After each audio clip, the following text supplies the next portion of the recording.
ನಮಸ್ಕಾರ ಸರ್. ಯಾವ ಊರು ಸರ್ ತಮ್ಮದು? ನಮ್ಮ ನೈನಾಪುರ ಸರ್. ನೈನಾಪುರ. ಹೆಸರು ತಮ್ಮ? ನಮ್ದು ರಂಗನಗೂಡ ಶಿವನಗೂಡ ಪಾಟೀಲ್ ತಾಲೂಕು ಗೋಣ ಜಿಲ್ಲಾ ಗದಗ ರೀ. ಏನಿದು ಕಬ್ಬು ಏನೈತಲ್ಲ ರೀ, ಒಟ್ಟು ಯಾವುದು ಬೀಜ ಗೊಬ್ಬರನ ಏನೂ ಗೊತ್ತಿಲ್ಲ ರೀ. ಬರೀ ಎಣ್ಣೆ ಮ್ಯಾಗ ಮೇಂಟೈನ್ ಆಗೈತೆ ರೀ. ಭಾರಿ ಚಲೋ ಬಂದೈತೆ ರೀ. ಯಾವ ಕಂಪ್ನಿ ಯೂಸ್ ಮಾಡಿದ್ರಿ?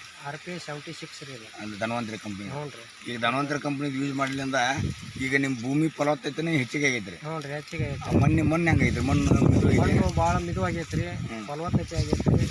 ಕಬ್ಬು ಮಾತ್ರ ಚಲೋ ಐತೆ ರೀ. ಯಾವ ಗೊಬ್ಬರನೂ ಕೊಟ್ಟಿದ್ರಿ. RP76 ಅಂದ್ಬಿಟ್ರೆ ಯಾವುದೂ ಏನೂ ಮಾಡಿಲ್ಲ, ಯಾವುದು ಯೂಸ್ ಮಾಡಿಲ್ಲ ರೀ. ಆಗ ಎಣ್ಣೆ ಮ್ಯಾಗ ಕಂಟ್ರೋಲ್ ಮಾಡಿಲ್ಲ ರೀ. ಬೀಜ ಗೊಬ್ಬರ ಅಂತ ಒಂದು ಚೀಲ ಹಾಕಿಲ್ಲ ರೀ. ಎಣ್ಣೆ ಮ್ಯಾಗ ಕಂಟ್ರೋಲ್ ಆಗೈತೆ. ಕಬ್ಬು ಚಲೋ ಐತೆ. ಎಷ್ಟು ತಿಂಗಳು ಐತೆ ಸರ್ ಇದು?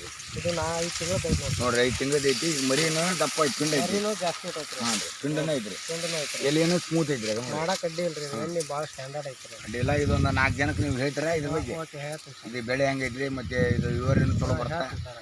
ಭೂಮಿ ಫಲವತ್ತತೆ ಜಾಸ್ತಿ ಐತಿ, ಭಾರಿ ಚಲೋ ಐತೆ. ನೀರಿನ ತೇವಾಂಶ ಮಾಡಕ್ಕೆ ಐತಿ. ಅಡ್ಡಿ ಇಲ್ಲ ರೀ. ಆಯ್ತು, ನಮಸ್ಕಾರ ಸರ್.